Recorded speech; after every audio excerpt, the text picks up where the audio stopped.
Run আউটে যারা আমাকে দেখছেন, হ্যাঁ, তাদের জানাচ্ছি ওয়েলকাম।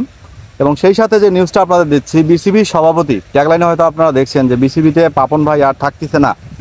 কেন থাকতেছে না, কী কারণে থাকতেছে না সেটাই জানাবো আপনাদের। আসলে বাংলাদেশে বসতে যাচ্ছে আইসিসি সভা, এটা আপনারা সবাই জানেন। আইসিসি সভার জন্য অলরেডি আইসিসির প্রতিনিধিরাও চলে আসছে এবং সভাপতি নাজমুল হোসেন পাপন তার গত যে সাক্ষাৎকারটা ছিল সাংবাদিক ভাইদের সাথে, বিডি ক্লিক টাইম সহ যমুনা টিভি, অনেক এখন টিভিতে অনেকভাবে এই সাক্ষাৎকারটা প্রচার হয়েছে।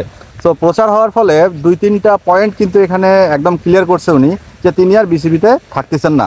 যদিও যখন তিনি নতুন দায়িত্বে যায়, ক্রীড়ামন্ত্রীর দায়িত্বে যায়, তখনই একটা আন্দাজ করা হয়েছিল এবং সেখানেও তিনি বলছিল যে তিনি সর্বোচ্চ আর 1 বছর আছে।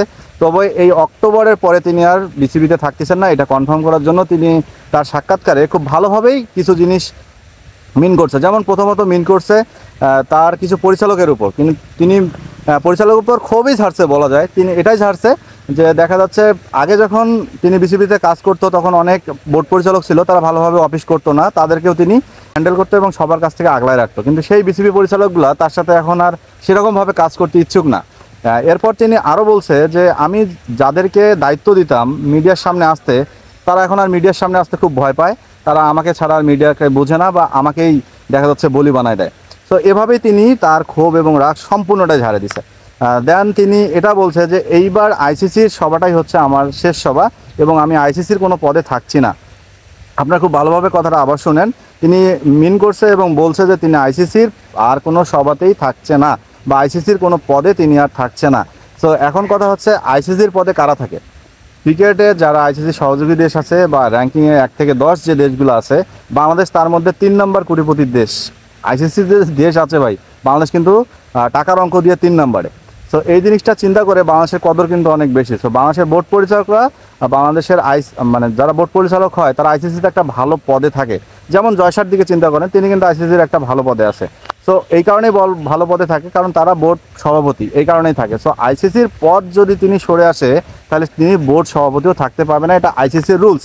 সো এইভাবে বলা যায় যে পাপন ভাই আর আইসিসিতে থাকতেছেন না, তার আইসিসি থেকে চলে যাওয়াটা এক প্রকার কনফার্ম হয়ে গেছে এবং তিনি চাচ্ছে না এতগুলো দায়িত্ব সামলাইতে, কারণ দেখা যাচ্ছে ক্রীড়া মন্ত্রণালয় সবগুলা ক্রীড়ার দায়িত্ব তার উপর। হ্যাঁ, এখন কথা হচ্ছে তিনি চলে গেলে কে আসবে।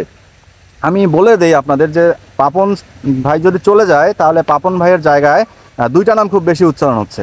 বলা যায় 3টা নাম, কিন্তু 2টা নাম খুব বেশি উচ্চারণ হচ্ছে। সে নাম 2টা, প্রথম নাম হচ্ছে ক্রিকেট অপারেশনসের চেয়ারম্যান যিনি আছে, সাবেক চেয়ারম্যান আকরাম খান, সাবেক অধিনায়ক বাংলাদেশ দলের। দেশের সাবেক অধিনায়ক মাশরাফি বিন মুর্তজা, যিনি বর্তমান এমপি, যার জনপ্রিয়তার তুঙ্গে বাংলাদেশ, মানে আমাদের ক্যাপ্টেন ফ্যান্টাস্টিক। এবং তৃতীয় নম্বরে আছে নাইমুর রহমান দুর্জয়, তিনিও বাংলাদেশ দলের সাবেক অধিনায়ক। সো এই 3 জন থেকে একজনকে বিসিবি সভাপতি হিসেবে বেছে নেওয়া হবে। যদিও আমি মিন করতেছি বা যদিও আমি বলতে যাচ্ছি যে তরুণ যারা আছে বা যারা ক্রিকেট ফ্যান্স আছে তারা অবশ্যই মাশরাফি ভাইয়ের দিকেই ভোটটা দিবে। কিন্তু মাশরাফি ভাইয়ের বয়সটা একটু কম হয়, আকরাম খানের অভিজ্ঞতা বেশি হয় এবং দীর্ঘদিন বিসিবির সাথে কাজে জড়িত থাকায় আকরাম খানকে একটু প্রায়োরিটি বেশি দিচ্ছে আদার পরিচালকরা। এটা হচ্ছে বিসিবির অভ্যন্তরীণ খবর।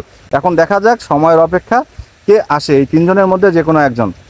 যদিও রান আউট থেকে সাপোর্ট থাকবে মাশরাফির প্রতি, কারণ মাশরাফি সবসময় প্রাণপ্রিয় খেলোয়াড় এবং মাশরাফি ছাড়া অন্য কোনো প্লেয়ারদেরকে, অন্য কোনো যারা ক্যাপ্টেন আছে তারা বাংলাদেশকে এখন পর্যন্ত এতদূর আনে নাই। তাই আছে পাপন ভাইও বলছে যে বিসিবি সভাপতি তিনিও বলছে যে বাংলাদেশ ক্রিকেটকে এত দূরে নিয়ে আসছে মাশরাফির নেতৃত্বে মুশফিক, সাকিব, রিয়াদ।